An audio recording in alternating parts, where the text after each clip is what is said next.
Hello and welcome to this podcast on the theme Get Fit, Don't Quit on behalf of the virtual Fit India School Week celebration. I'm your host Niharika Verma and I'm accompanied by your co-host Vaibhavi Kotecha. So without further ado, let's get straight to the topic. I'm guessing during this pandemic, quite a few of us are slacking off when it comes to charting out our dietary practices or doing intense research on how to eat clean. A recent addition to many of our thesauruses would include boredom as synonymous to a yelp for snacking on a variety of unhealthy nibbles. A foodie that eats too much cake very well makes use of the excuse that it is someone's birthday somewhere on the globe, and ordering in is now a customary event in many urban households. On a more serious note, the incidence of eating disorders such as bulimia nervosa, anorexia nervosa, and binge eating disorder in the current scenario is escalating for the worse, which is indeed deeply unsettling. We are all aware of the fact that the food we consume plays a role of paramount significance in determining our overall fitness. Yet, plenty of us are unaware of how to act on that piece of information, and the rest of us couldn't care less. However, it is high time we start accustoming ourselves to eating clean as well as explore the world of salubrious yet appetizing foods.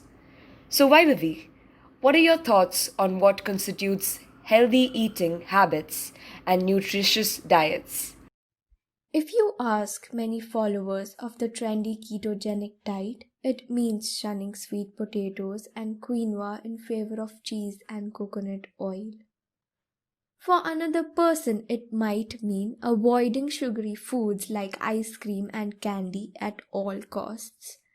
And someone else may tell you to avoid all the dairy and mixed gluten. The problem is, this back and forth notion about what is truly healthy can leave you feeling perplexed. Not to mention, prompt people to try unsustainable and unnecessarily restrictive diets in the name of health.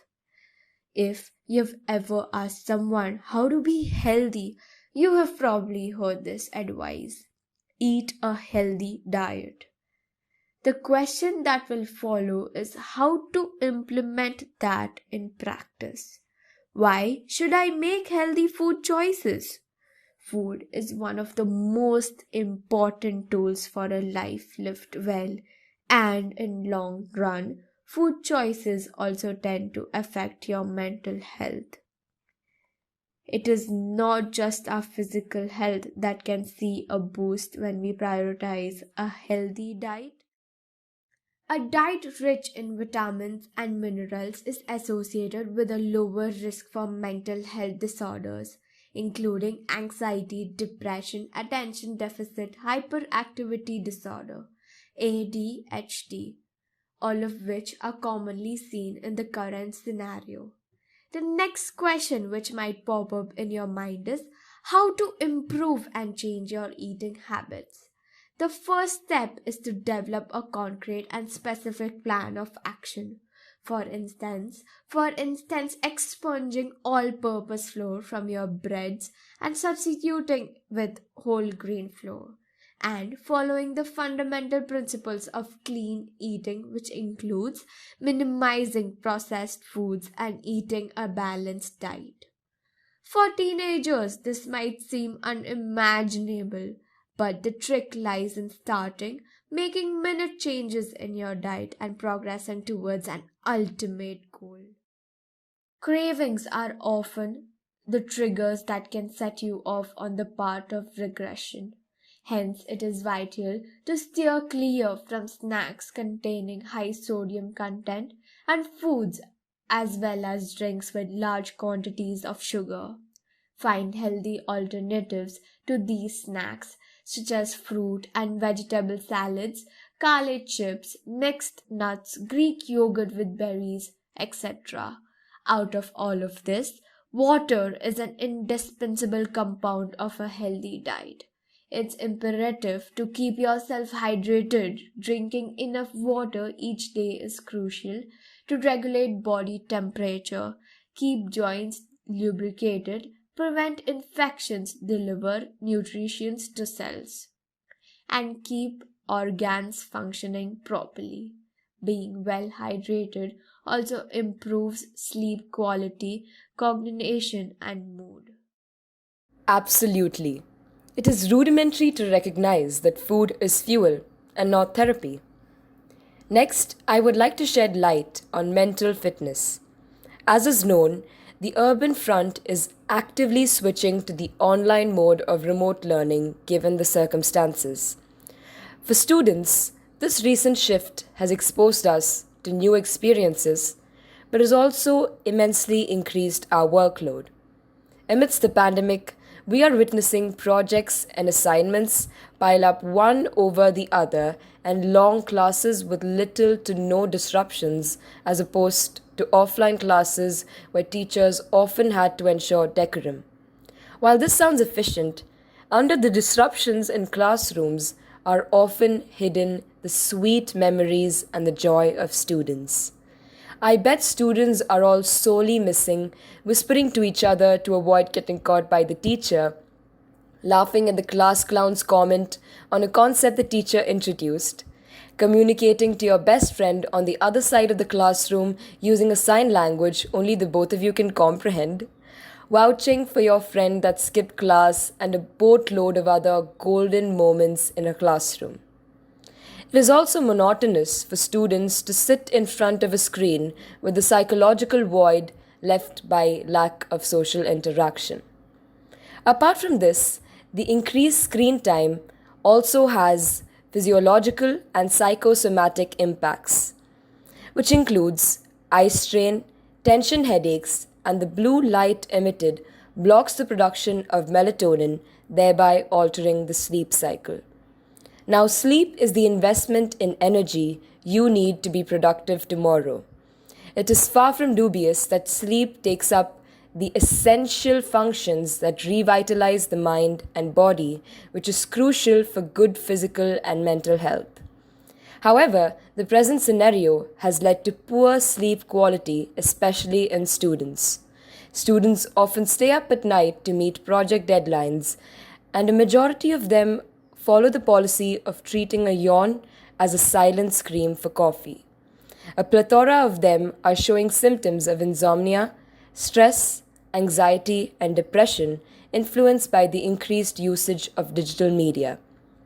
That brings me to my next question. So, Vaibhavi, as a student, what role do you believe adequate sleep plays in our lives? And how do you think we can improve mental health amidst the pandemic? In my opinion, sufficient rest plays a pertinent role in our lives. It is a common notion among students that being a night owl and pulling all nighters, engaging in social media, and streaming apps are appreciable traits to possess to enter the popular social circles. On the other hand, there are students that spend nights trying to keep up or improve their academic performance and other scholastic activities.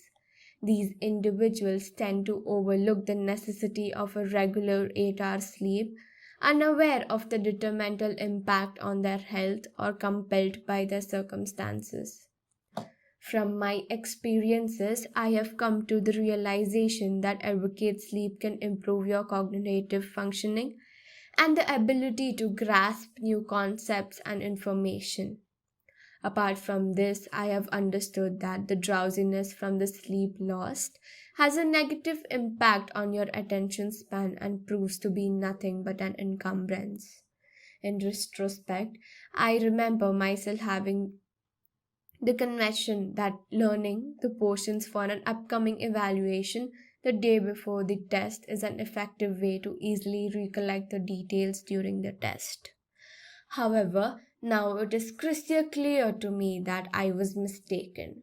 This method of studying has only proved to evaluate my grades as opposed to my expectations of ameliorating them. My advice to those suffering from anxiety and stress due to implementing boards is to follow this method of learning that I have grown to understand as effective. It includes making a study plan well ahead of the dates on which the exams are scheduled, following the routine prescribed in the study plan, and have ample breaks to take rest, accompanied by 8 hours of sleep daily to rejuvenate the mind and body. This practice has helped me progress in my academic endeavors and deal with the stress and anxiety I had been encountering. Apart from this, flow charting and concept mapping are other practices that help me learn productively by deepening my conceptual understanding. Secondly, I would like to bring up to light a custom I follow that works wonders for me. I believe in power of the nature, and being amidst nature has the ability to bring out about a deep sense of serenity to one's mind. Nature unravels the minds of even the most perplexed and unsettled individuals. Fresh air, I think, helps us like nothing else. I highly recommend you to try going for frequent morning walks or runs. Be an early bird that realizes the scenic sunrise, or a creature that is fond of sunset, or even an errant stranger. I promise you that this practice of acknowledging the wonders of nature has the potential to brighten day. The next topic I would like to discuss is physical fitness. It is widely known that sticking to a regular exercise schedule is painstaking. After all, there are plenty of potential hindrances: time, boredom, injuries, self confidence. But these issues don't need to stand in your way. If we were to consider practical strategies for overcoming common barriers to fitness. So, Naharika, since you are a basketball player, I would like to ask you what your opinion is on maintaining fitness amidst the pandemic. According to me, the primary principle to sustaining physical fitness is consistency. A great deal of people fail to be consistent because of lack of constructive planning and lack of interest in conventional training. However, the key to being consistent, simply put, is enjoying what you do. I believe the first step to devising a fitness regimen that you will likely stick to is setting your motives straight, followed by choosing the right form of exercise for yourself. For instance, your motive could be to find peace and tranquility amidst the hustle and bustle of daily life. And to acquire it, you could select a form of exercise, such as yoga, which will improve your mental well being as well as tone your muscles and increase your flexibility. If your motive is to seek thrill and adventure, you could choose a form of exercise like trekking or mountain biking. If your motive is to find an artistic activity or merely something that is entertaining, you could pick out a form of exercise like dance, Zumba, or aerobics. Personally, my motive was to find a competitive sport I can be passionate about. I chose basketball as I was intrigued by the teamwork and vigor required for the sport, as well as the training strategy adopted by my coach. Another pivotal factor is finding the right mentor or fitness center. A professional instructor can help you navigate your interests and set constructive goals. They play a decisive role in motivating you and helping you stay on track. Amidst the COVID 19 pandemic, the circumstance does not permit us to freely use public facilities and attend in person training sessions with our instructors. What we can do in this present day scenario is find a safe training center that has established safety precautions and impose number restrictions effectively. Or if you are keen on staying at home, find an online fitness community to support you with your chosen activity. A more cost effective method is to use a free fitness app and asking friends with similar interests to accompany you on a video call or offline by maintaining social distance. I hope my piece of advice makes exercise figuratively a piece of cake for you and a literal piece of cake for you on your cheat days only. Thanks for listening to our podcast on the theme Get Fit, Don't Quit with your hosts Niharika Verma and Vaibhavi Kotecha. We hope you enjoyed our deep dive into the realm of fitness. Instead of thanking us for imparting our advice, we hope to have motivated you to cause the dumbbell to say, "Thank you for lifting me up when I was down." Goodbye and keep fit.